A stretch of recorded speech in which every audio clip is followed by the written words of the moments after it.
Per ser un perfecte musculitos, si algú et demana per què vas estar al gimnàs, has de muntar-te un discurs plegat de tecnicismes i dir, per exemple, que vols tenir una freqüència cardíaca favorable, o que vols tonificar els músculs, o que vols eixamplar la massa muscular, o que vols rebaixar el nivell de triglicèrids i tal i tal.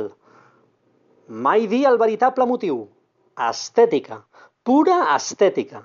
Estètica superficial i res més.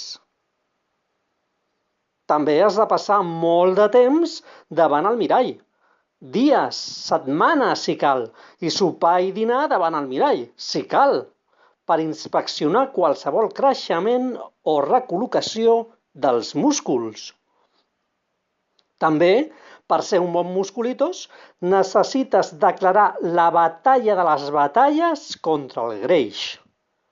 I això comença per llegir-te de dalt a baix les composicions dels aliments i per fer l'esforç titànic de llegir llibres de nutrició i d'estètica. Per ser un bon musculitos necessites pensar bastant en tu mateix en comptes de pensar en els altres. Ara bé, si et passes de la ratlla amb totes aquestes instruccions que t'he donat, et convertiràs en el perfecte egocèntric amb músculs.